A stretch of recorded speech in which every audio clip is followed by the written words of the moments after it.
कसा अप्रोच होता? आज आम्ही रॅली काढली आणि रॅलीमध्ये अतिशय उत्साहाचा प्रतिसाद सर्व जनतेमधून आम्हाला दिसून येतोय. आणि 100% त्या उत्साहाच्या जोरावरती त्या ठिकाणी आम्हाला या सर्व घटकातून मोठ्या प्रमाणात पाठिंबा मिळत असल्यामुळे येणाऱ्या 21 तारखेला हा विजय आमचा. दादा मगा खरं तर अनेक शेतकरी मंडळी आजी भेटल्या तुम्हाला आपुलकीने डोक्यावरून हात फिरवला काय भावना आहे त्या लोकांची? काय संवाद झाला? म्हणजे मंगळवेढा शहरातील सर्व जनतेची एक वेगळीच नाळ त्या ठिकाणी माझी आहे. ती पूर्वीपासूनच म्हणजे मी लहानपणापासून असून त्या आजीच्या कुशीतसुद्धा मी खेळलेलो आहे आणि लहानपणी शालेय जीवनामध्ये सुद्धा त्या आजीच्या हातचं जेवणसुद्धा या ठिकाणी मी त्या ठिकाणी घेतलेलं आहे. त्यामुळं त्या जुन्या आठवणी मला बघितल्यानंतर त्यांना येत असतात, त्यांना बघितल्यानंतर मला येत असतात. ते जिव्हाळ्याचे संबंध आहेत. जे काय राजकीय गोष्टी या ठिकाणी 100% नाही. आता तुम्ही आमदार झाला आहात, त्याच्या आता म्हणल्याप्रमाणे आधी तुम्हाला भेटले किंवा बरेच लोक भेटले, तर तुम्ही तुम्हाला काय उद्दिष्ट केलं, काय सांगितलं तुम्हाला?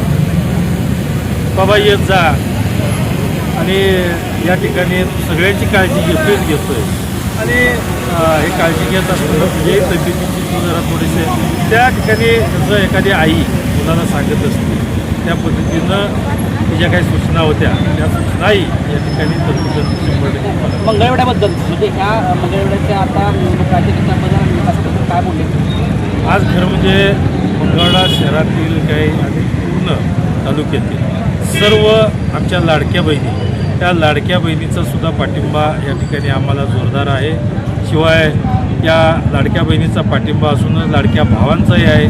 शेतकरी वर्गातून सुद्धा अतिवृष्टीचे अनुदान चांगल्या प्रमाणात मिळाल्यामुळं शेतकरीसुद्धा चांगल्या पद्धतीनं त्यांनासुद्धा देण्याचं काम हे आपल्या सरकारनं केलेलं आहे. त्यामुळे शेतकरी वर्गातून सुद्धा मोठ्या प्रमाणात पाठिंबा आहे. सर्व युवकांचासुद्धा एक आयडॉल म्हणून त्या ठिकाणी आदरणीय देशाचे पंतप्रधान नरेंद्रजी मोदी असतील किंवा या राज्याचे मुख्यमंत्री देवाभाऊ असतील किंवा उपमुख्यमंत्री अजितदादा एकनाथजी शिंदेसाहेब असतील, नक्कीच युवकसुद्धा त्या ठिकाणी या सगळ्यांच्याकडं बघून त्या ठिकाणी आकर्षित झाला आहे आणि नक्कीच त्या युवकांच्यासुद्धा भविष्याचा विचार करणारे हे सरकार आहे आणि त्यामुळं युवकांच्यामधून सुद्धा मोठ्या प्रमाणात या ठिकाणी आम्हाला पाठिंबा मिळतो. आता इथं चर्चा सुरू होते की दोन्हीकडेही साईडला अवघाडे आहे, त्याच्यामुळं आता अवघाडे नेमकं पक्षाच्या भूमिकेत असणारा इतका मताची संबंध भूमिका असणार.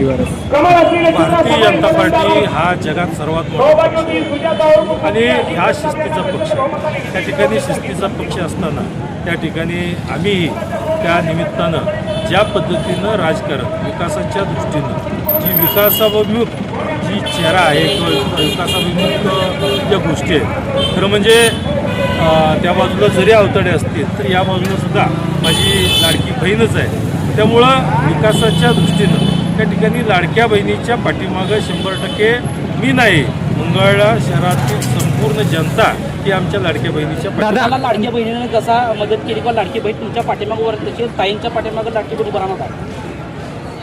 विधानसभेला जे लाडक्या बहिणीने विधानसभेला जशी लाडकी बहीण तुमच्या पाठीमागवर राहिली तशाच पद्धतीनं तुमच्या आज लाडकी बहीण विधानसभेचा निकाल आहे. मंगळवेढ्याची जनता तुमच्या माध्यमातून किंवा मी मगाशीच सांगितलं आपल्याला की या आमच्या मागं लाडकी बहीण आहे, लाडका भाऊ आहे, युवक वर्ग आहे, शेतकरी वर्ग आहे, व्यापारी वर्ग आहे.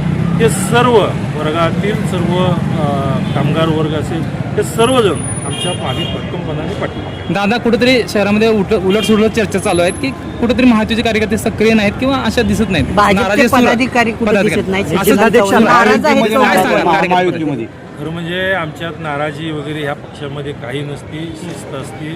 शिस्तीच्या पक्षामध्ये त्या ठिकाणी ज्याचं त्याचं कार्य त्या ठिकाणी दिलेलं असतं. आजसुद्धा शशिकांत नाना आम्हाला सकाळी सांगितलं पालकमंत्री आणि या ठिकाणी राधाकृष्ण विखे पाटील साहेब आज यांचा दौरा या ठिकाणी असल्यामुळं मलासुद्धा तिथं जाणं क्रम प्राप्त होतं, परंतु रॅली असल्यामुळं मी गेलो नाही. त्यामुळं त्या कार्यक्रमाला शशिकांत नाना गेले. कार्यकर्त्यांना आणि मतदारांना काय आव्हान करा लाडक्या बहिणीसाठी? आज खरं म्हणजे ही लाडकी बहीण योजना असेल आपण शहरामध्ये एवढं मोठं हॉस्पिटलची निर्मिती असेल, शहरामध्ये रस्ते असतील, गटरे असतील आणि या शहरामध्ये अनेक गोष्टी या ठिकाणी विकासामधून आपल्याला करायच्या आहेत. क्रीडांगण मोठ्या प्रमाणात करायचं आहे. शिवाय आज नाट्यगृह एवढं मोठं आपल्याला व्हायला लागलेलं आहे, ते सुद्धा पूर्णत्वाकडे चालू आहे. त्यालासुद्धा अजून निधी लागणार आहे, तोही आपण करायचा आहे. मला या निमित्तानं एवढंच सांगायचं आहे की शेकडो कोटीच्या माध्यमातून या मंगळवेढा शहराच्या विकासाला गती देण्यासाठी निधी लागणार आहे. त्यामुळं हा निधी हा फक्त आम्ही सर्व भारतीय जनता पार्टी, राष्ट्रवादीचे सर्व आमचे उमेदवार निवडून गेल्यानंतर आम्ही हक्काने मुंबईमध्ये बसून या शहराच्या विकासाला आम्ही निधी आणू शकतो आहे. त्यामुळं आम्हाला 100% खात्री आहे की जनतेलासुद्धा हा विकास पाहिजे आणि जनतेने सुद्धा बघितलेलं आहे मला आमदार केल्यानंतर की या शहराला आतापर्यंत विकास निधी किती येत होता आणि मी आमदार झाल्यानंतर विकास निधी आला किती, हेही या ठिकाणी बघितलेलं आहे. त्या शहरामध्ये अनेक सुधारणा आपल्याला करायच्या आहेत. महात्मा बसवेश्वराचं स्मारक करायचं आहे, संत चोखोबाचं संतसृष्टीचं स्मारक करायचं आहे. अनेक गोष्टी या शहरामध्ये निर्माण करायच्या आहेत. त्यामुळं या काय तोंडच्या बाता किंवा करून चालणार नाहीत किंवा आम्ही करणार आहे हेही नाही आहे. पण जनतेला हेही माहीत आहे की समाधान अवताडे एखादा शब्द जर दिला तर रक्ताच्या शेवटच्या थेंबापर्यंत प्रयत्न करून सांडून सुद्धा या ठिकाणी ज्या गोष्टी मी बोलतो त्या गोष्टी केल्याशिवाय राहत नाही. आणि मी आता आज बोललेलो आहे की जनतेला या ठिकाणी विकास पाहिजे मंगळवेढा शहरातला. त्यामुळे जनतेच्या या सगळ्या मागण्या पूर्ण करण्यासाठी मोठ्या प्रमाणात निधी लागणार आहे. हा निधी फक्त आमच्या देवाभाऊचे जे सरकार आहे हे सरकारच या ठिकाणी आपल्या शहराला देऊ शकतं आणि हे लोकांनाही खात्री आहे. भाजपकडून खरं तर अनेक जण नगराध्यक्षपदाच्या उमेदवारीसाठी इच्छुक होते, मात्र राष्ट्रवादीच्या नेत्याच्या पत्नीलाच भाजपने उमेदवारी देण्याचं कारण काय? एक लक्षात घ्या की आमच्या ताई सुप्रियाताई या भारतीय जनता पार्टीच्या गेल्या 2 वर्षापासून या सक्रिय सदस्य आहेत आणि या सक्रिय सदस्य असल्यामुळं असं होऊ शकतं आमचे अजिताप्पा हे वेगळ्या पक्षाचे काम करत असतील तर आमची बहीण आमच्या पक्षाचे 100% काम करते.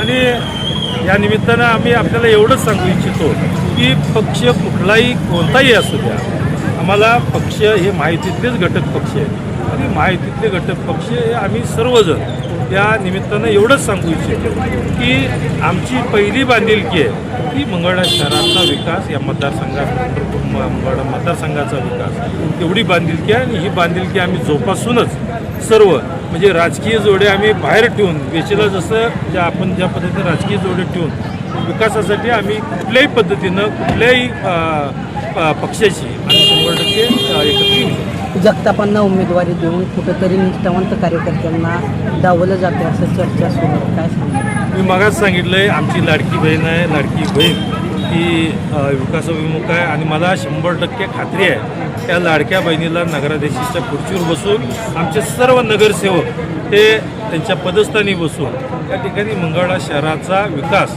करण्यामध्ये अधिकाधिक ही गती निर्माण होणार. भाजप आणि संघ विचाराचे सगळे कार्यकर्ते जगतापांसाठी मैदानात उतरणार. भारतीय जनता पार्टी, राष्ट्रवादी, सर्व महायुतीतले पक्ष आणि अजूनही आम्हाला छुपा पाठिंबा बऱ्याच इतर पक्षांचाही आहे. अदृश्य शक्ती अदृश्य शक्ती म्हणा किंवा इतर पक्षाचा सुद्धा. कारण मी तुम्हाला मग जसं सांगितलं विकास करण्यासाठी आम्ही कुठल्याही पक्षाचा एकत्रित करून पाठिंबा घेऊन आम्ही पुढं जाऊ शकतो.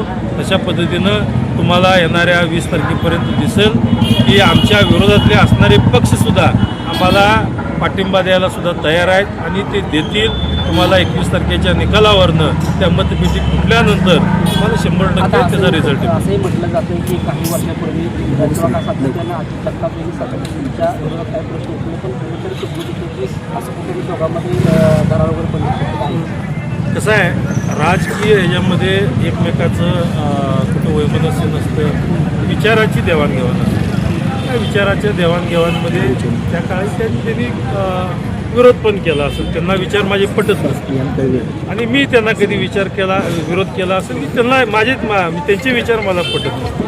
पण ज्या वेळेला विकासाचा मुद्दा दोघांच्याही लक्षात येतो, विकासाच्या मुद्द्यावरती सर्वांनी एकत्र येण्यामध्ये कुठलंच मला वाटतं करू नये. म्हणजे आपल्याला जर म्हणजे नुसतंच राजकारण म्हणलं आजपर्यंत आपण बघितलं आहे. आम्ही मंगळवेढा तालुक्यामधील बरेचसे आमचे पूर्वीचे नेते मंडळी आहेत, पूर्वीच्या पार्ट्या आहेत, त्या एकमेकाला राजकारणामुळं राजकारणाची विरोध तेवढंच केलं आहे. परंतु आता या पंढरपूर मंगळवेढा मतदारसंघामध्ये मी थोडासा बदल करतो की राजकारणात विरोधाला विरोध करायचा नाही, की आपण विरोधाचे जोडे वेशीच्या बाहेर ठेवून राजकारणामध्ये एवढंच करायचं की विरोधाला विरोध न करता की आपण एकमेकांनी हातात हात घालून या मतदारसंघाच्या विकासासाठी हातात हात घालून आपण राजकारणाचं एक पर्व निर्माण करूया ही मला 100% खात्री आहे. आणि आता मी त्या निष्कर्षापर्यंत पोहोचतोय. 100% मला खात्री आहे की या पुढच्या कालावधीमध्ये सुद्धा निवडणुकीचं प्रमाण कमी होऊन या निमित्तानं जनता विकासाच्या पाठीमागं राहून ती बिनविरोध सुद्धा बऱ्याचशा निवडणुका होतील. लाडक्या बहिणीसाठी दामाजीतला पराभव आमदार अवताडे दिसणार.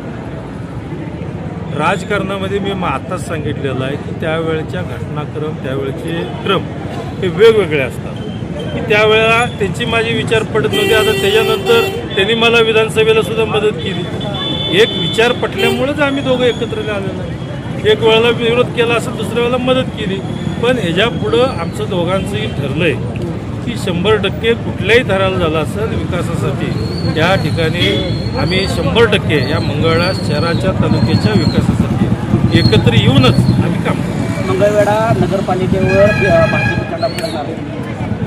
100% फडकणार. 21 तारखेला गुलाल हा आमचा भारतीय जनता पार्टी आणि राष्ट्रवादी या माहितीचा. दादा शेवटचा प्रश्न. समोर सुद्धा अवताडे, तिकडे सुद्धा अवताडे, आव्हान कुणाचं वाटतं?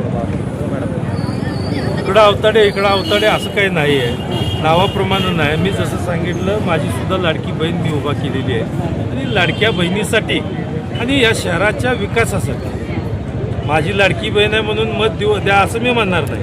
परंतु या शहराच्या विकासासाठी माझ्या लाडक्या बहिणीला जगतापताईला या ठिकाणी त्या खुर्चीवर बसवणं हे महत्त्वाचं आहे. त्या शहराचा विकास अधिक गतिमान करण्यासाठी माझ्या जगतापताईला त्या ठिकाणी बसवणं अधिक गरजेचं. धन्यवाद.